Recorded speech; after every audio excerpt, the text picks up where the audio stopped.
Oh, and we presently sorry drew for the very near the stutter. beach as our narrow Uh, road veered off from the had main to highway to Rowley and Ipswich.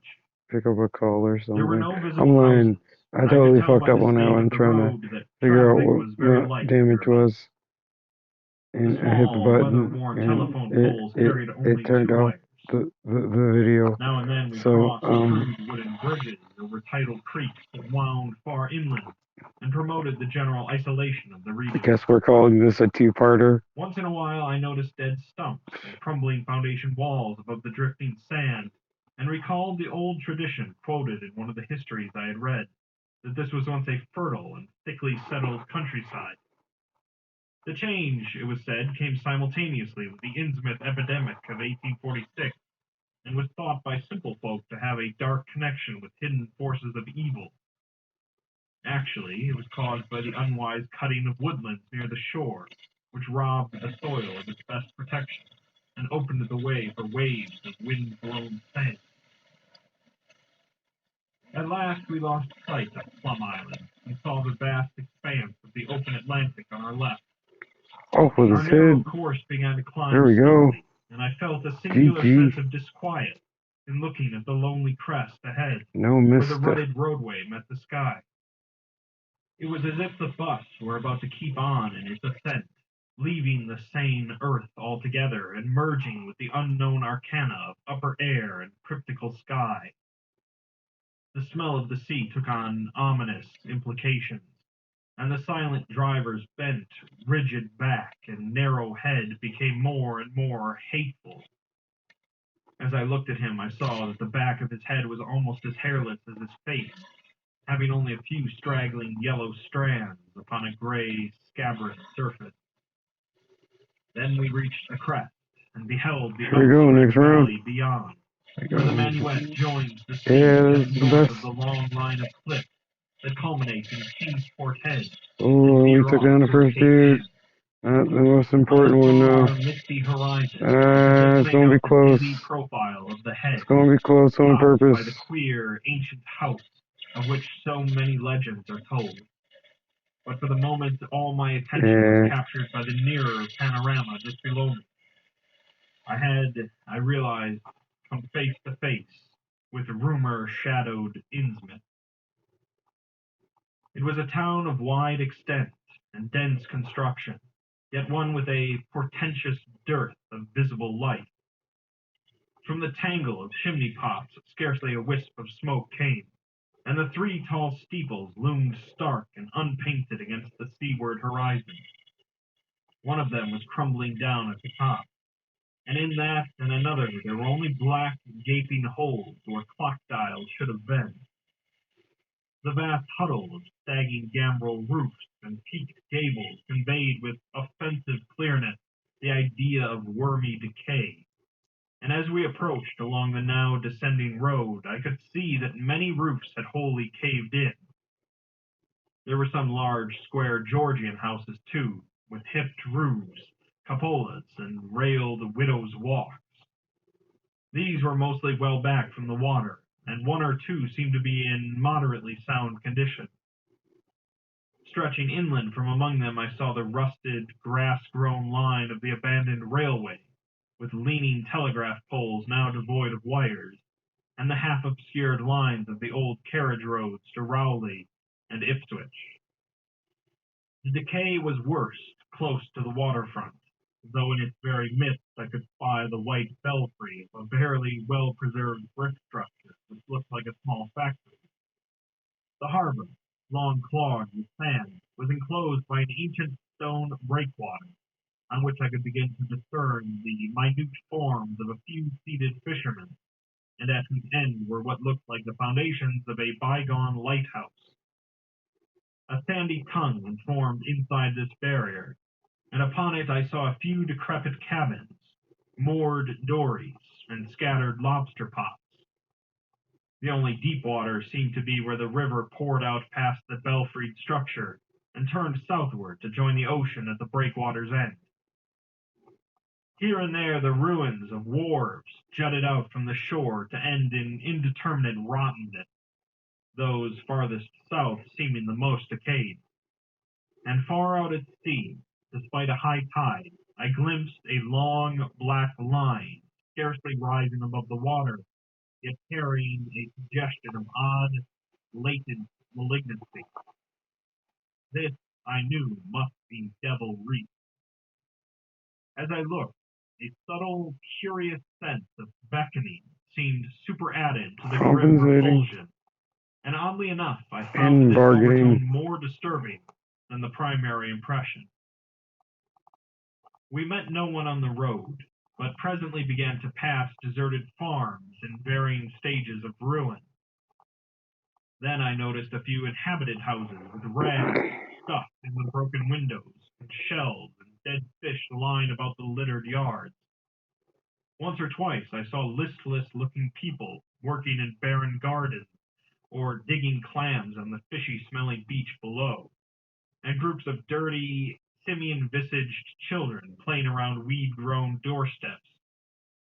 Somehow, these Niggas people are seemed starving. more disquieting than the dismal buildings, for almost every one had certain peculiarities of face and motion which I instinctively disliked without being able to define or comprehend them.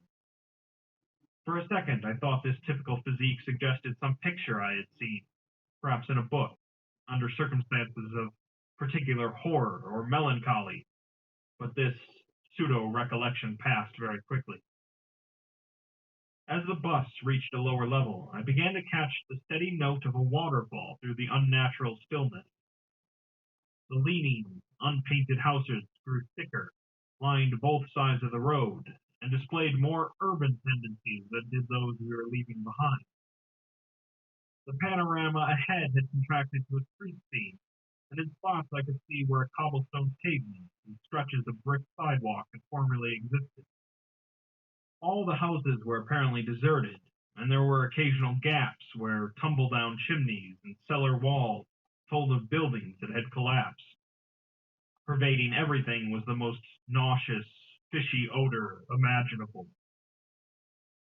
Soon cross streets and junctions began to appear, those on the left leading to shoreward realms of unpaved squalor and decay, while those on the right showed vistas of departed grandeur.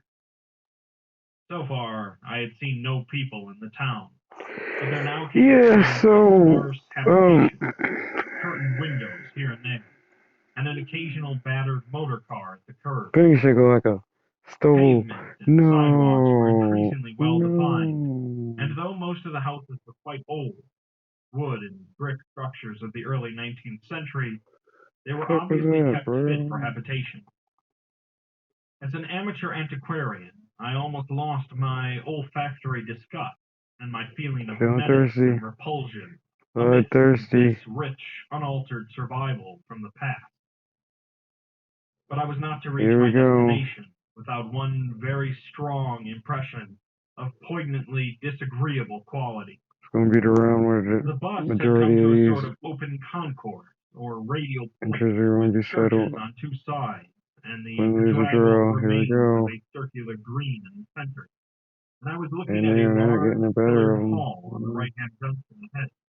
Off of that. The Man down. structure's once Here we go. white paint There was another one. appealing, and the Damn, black and another one. sign on the pediment was so faded that I Oh, could only damn. with difficulty make out the words esoteric How order do you of come off the Dagon. bench like that, though?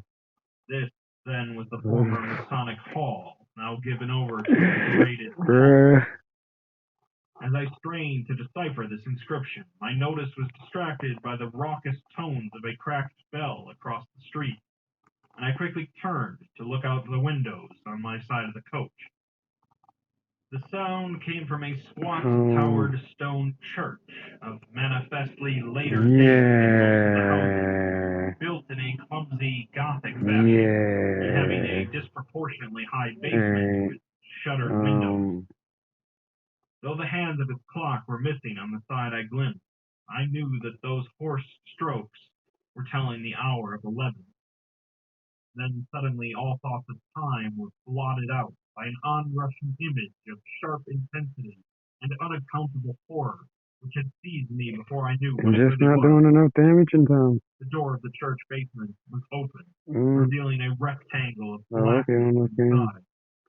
And as I looked, certain object crossed or seemed to cross that dark rectangle, burning into my brain a momentary conception of nightmare, which was all the more maddening because analysis could not show a single nightmarish quality in it. It was a living object, the first, except the driver, that I had seen since entering the compact part of the town, and had I been in a steadier mood, I would have found nothing whatever of terror in it. Clearly, as I realized a moment later, it was the pastor, clad in some peculiar vestments, doubtless introduced since the Order of Dagon had modified the ritual of the local churches.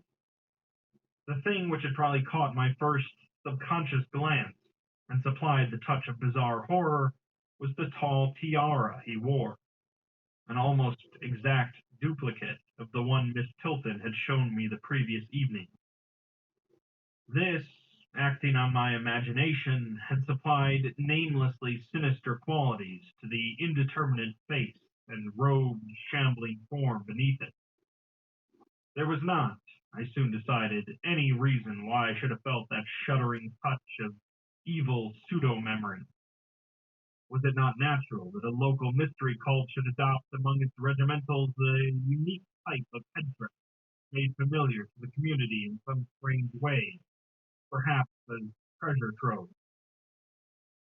A very thin sprinkling of repellent-looking youngish people now became visible on the sidewalk, lone individuals, and silent knots of 2 or 3. The lower floors of the crumbling houses sometimes harbored small shops with dingy signs, and I noticed a parked truck or two as we rattled along. The sound of waterfalls became more and more distinct, and presently I saw a fairly deep river gorge ahead, spanned by a wide, iron-railed highway bridge, beyond which a large square opened out. As we clanked over the bridge, I looked out on both sides and observed some factory buildings on the edge of the grassy bluff, or partway down. The water far below was very abundant, and I could see 2 vigorous sets of falls upstream on my right, and at least one downstream on my left. From this point, the noise was quite deafening. Then we rolled into the large semicircular square across the river, and drew up on the right-hand side in front of a tall, cupola-crowned building with remnants of yellow paint, and with a half-effaced sign proclaiming it to be the Gilman House. I was glad to get out of that bus, and at once proceeded to check my valise in the shabby hotel lobby. There was only one person in sight, an elderly man without what I had come to call the Innsmouth look, and I decided not to ask him any of the questions which bothered me, remembering that odd things had been noticed in this hotel. Instead, I strolled out on the square, from which the bus had already gone, and studied the scene minutely and appraisingly. One side of the cobblestone open space was the straight line of the river. The other was a semicircle of slant-roofed brick buildings of about the 1800 period, from which several streets radiated away to the southeast, south, and southwest. Lamps were depressingly few and small, all low-powered incandescents, and I was glad that my plans called for departure before dark, even though I knew the moon would be bright.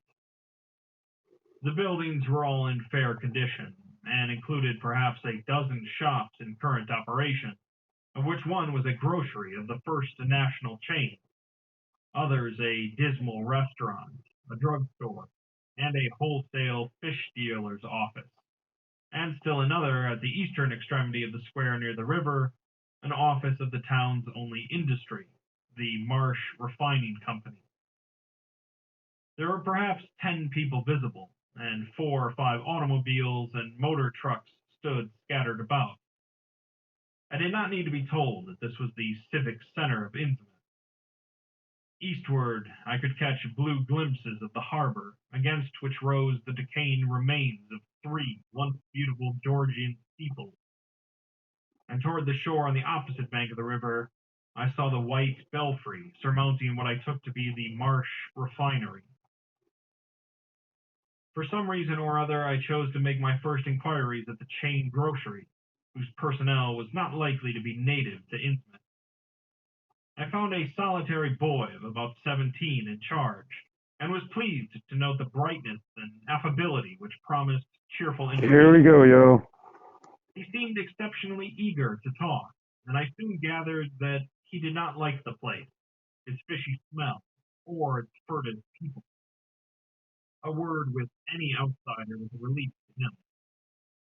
He hailed from Arkham, boarded with a family who came from Ipswich, and Oh, went back shit. home whenever he got a moment Oh, off. shit. His family did not Fucking like him to Icky. work, Oh, shit. but the I chain don't had know. transferred him there, and he did not Oh, really give yeah, up he his definitely ain't job. gonna make it. There was, he said, no He public ain't doing library enough. or chamber of commerce in Innsmouth, but I could probably find my way about. The street I had come down was Federal. West of that were the fine old residence streets, Broad, Washington, Lafayette, and Adams, and east of it were the shoreward slums. It was in these I'll put slums, L back along in because Main I was Street, laying that I would find the old I Georgian took you churches, out. That's why I but stopped. they were all long abandoned. Let's see. It would be well not to make oneself too conspicuous in such Um, neighborhoods, especially north of the river, since the people were sullen and hostile. Some strangers had even disappeared. Certain spots were almost forbidden territory, as he had learned at considerable cost.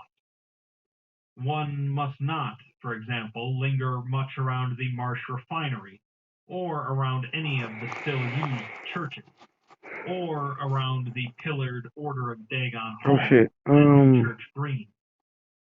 Those churches were very Uh, odd, all violently disavowed by their respective denominations elsewhere, and apparently using the queerest kind of ceremonials and clerical vestments.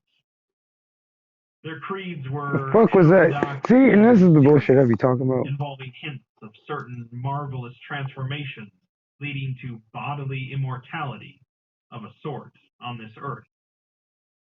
The youth's own pastor, Dr. Wallace of Asbury M.E. Church in Arkham, had gravely urged him not to join any church in Innsmouth. As for the Innsmouth people, the youth hardly knew what to make of them.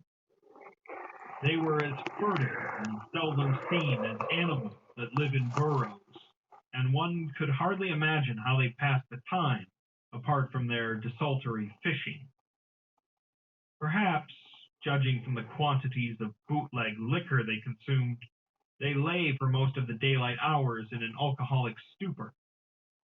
They seemed sullenly banded together in some sort of fellowship and understanding, despising the world as if they had access to other and preferable spheres of entity.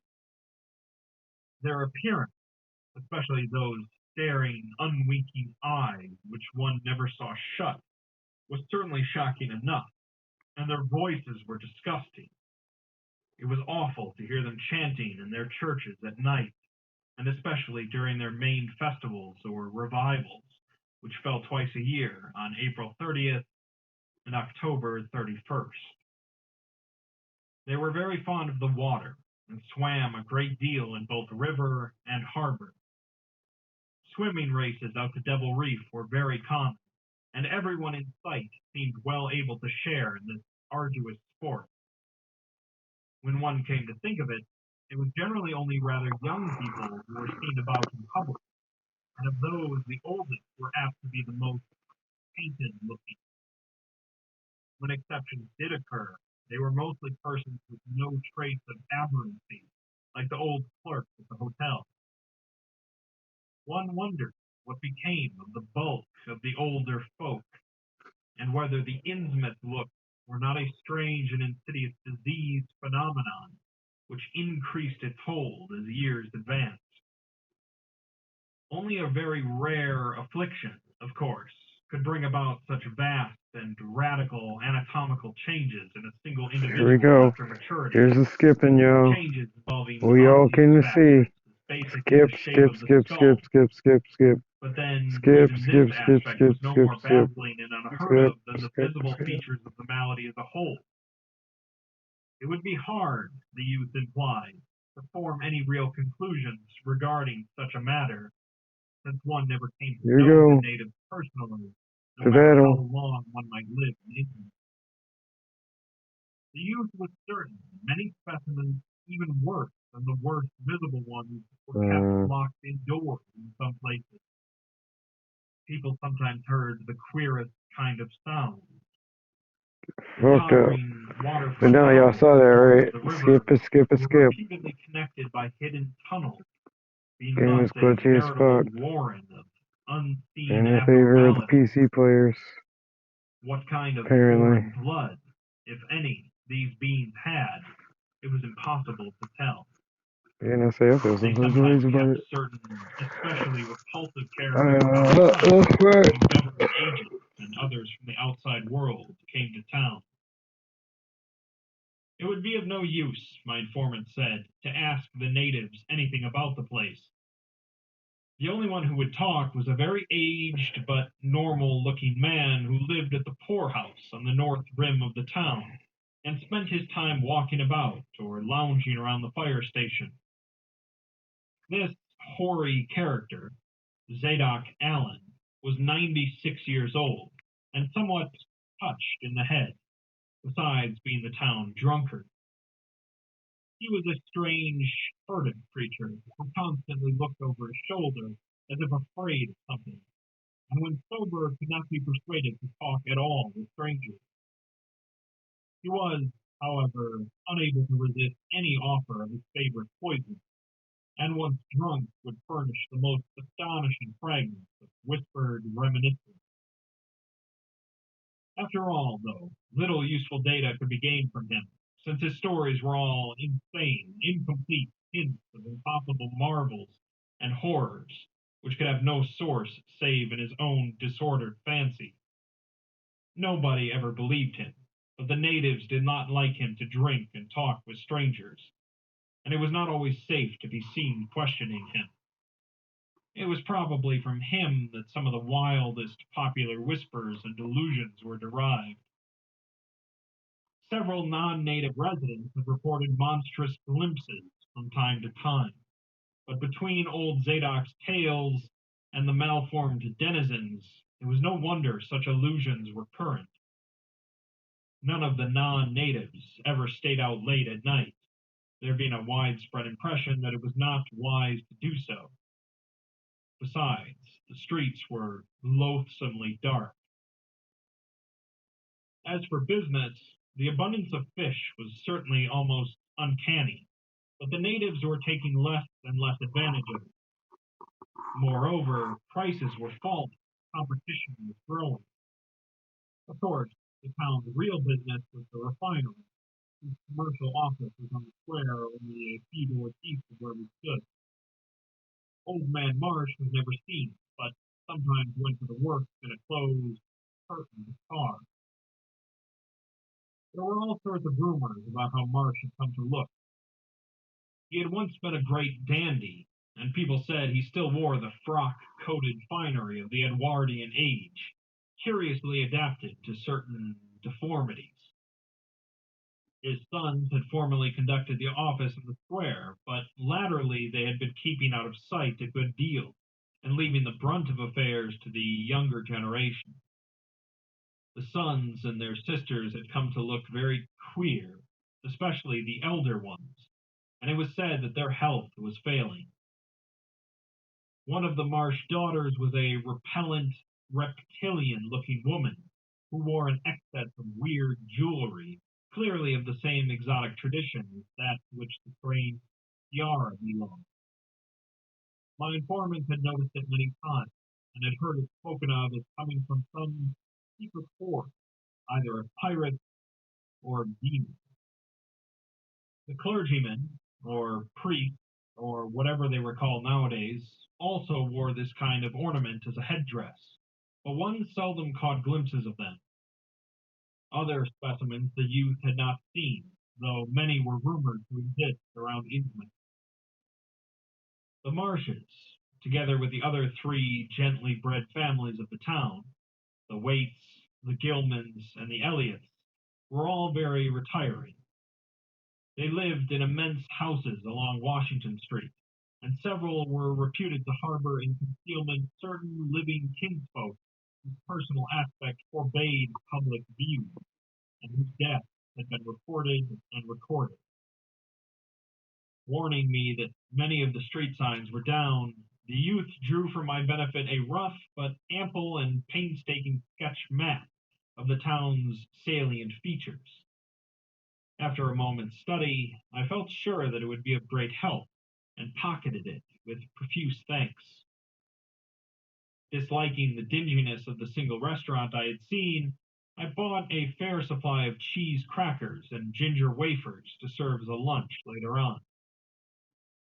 My program, I decided, would be to thread the principal streets, talk with any non-natives I might encounter, and catch the 8 o'clock coach for Arkham. The town, I could see, formed a significant and exaggerated example of communal decay, but being no sociologist, I would limit my serious observation to the field of architecture. Thus, I began my systematic, though half bewildered tour of Innsmouth's narrow, shadow-blighted ways. Crossing the bridge and turning toward the roar of the lower falls, Alright, that was it. Good game. I'll see y'all next time. seemed